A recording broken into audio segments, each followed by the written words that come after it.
Your family's dysfunction is not your cross to bear, and you are not the appointed saint of generational suffering. The glorious burden of being the strong one in a family that treats emotional maturity like a conspiracy theory. We've all heard this before. They need me. If I don't fix this, who will? Maybe if I just love them harder, they'll finally change. Well, these are not the acts of devotion. They are survival tactics dressed up as sainthood. And if you were cast as the emotional anchor in a sinking ship, let me remind you, being the most stable person in a dysfunctional environment is not the same as being healthy. I'm Dylan Moore, author, cognitive behavior specialist, and devoted advocate for women's empowerment and men's emotional healing. In this discourse, let's unveil the transformative strategies to restore balance, reclaim your power, and anchor you in unshakable strength. Together, we'll unravel absurd social expectations that have long kept so many trapped in a labyrinth of self-imposed chaos, while exposing the inherited beliefs that gaslight us into self-doubt. Why you were cast as a family savior? Well, if you spent your entire life playing therapist, referee, human shield, consider the following. You were emotionally the intelligent one, and because you could handle it, everyone handed you everything. You mistook managing chaos for love.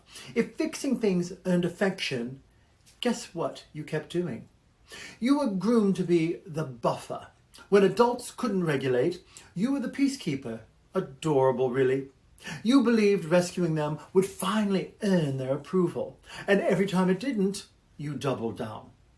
Your exhaustion was interpreted as strength. But being needed is not the same as being valued. Now, a word on therapeutic insight.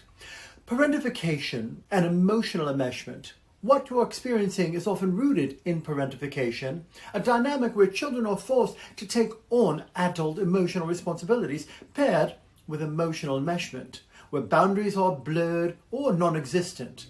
You were never taught to separate your worth from your role. Now, this forces a belief that your identity depends on being useful, needed, or endlessly forgiving. And that, my dear, is not love. That's codependency wearing a family crest. Now, the hidden cost of carrying what was never yours. If you keep fixing everything, who's fixing you? Hint, it's not them. If you stop saving them, what do you fear will collapse? And whose mess is that truly? If dysfunction is normalized, what does stability really feel like? Spoiler, foreign, not wrong. If you value is tied to being needed, who are you without their chaos? And is that emptiness or is it freedom? How to set down what was never really yours to carry. Now, name the dysfunction without sugarcoating it. Denial protects no one. Truth frees everyone. Detach with love. You can love people without managing their emotional landscapes. Boundaries aren't betrayal, they're maturity. Redefine your role. You are not the fixer, the savior, or the family vault of secrets. You're allowed to just be you. Invest in healing your own nervous system. Let go of hypervigilance. You do not have to be on call for other people's breakdowns. Now, why these steps work, and a word on advanced theories according to therapy, not family gossip. This process is supported by boundary-focused interventions. In CBT and family systems therapy, you are learning to uncouple your self-worth from someone else's instability by setting boundaries. You disrupt generational trauma patterns and begin to live in alignment with your own values, not inherited dysfunction. Healing doesn't mean abandoning your family. It means you no longer are abandoning yourself for their comfort. And now, a most liberating revelation. You are not your family's therapist. You are not the emotional landfill, and you are not the appointed mess manager of everyone else's unresolved trauma. You were never meant to spend your life patching holes in someone else's sinking ship. You were meant to sail your own. So, tell me, who convinced you that love meant carrying dysfunction on your back? And more importantly, who might you become when you finally put it down?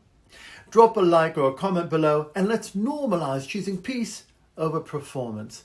Together we rise, together we thrive. Let's rise fierce in our new life of personal power and freedom.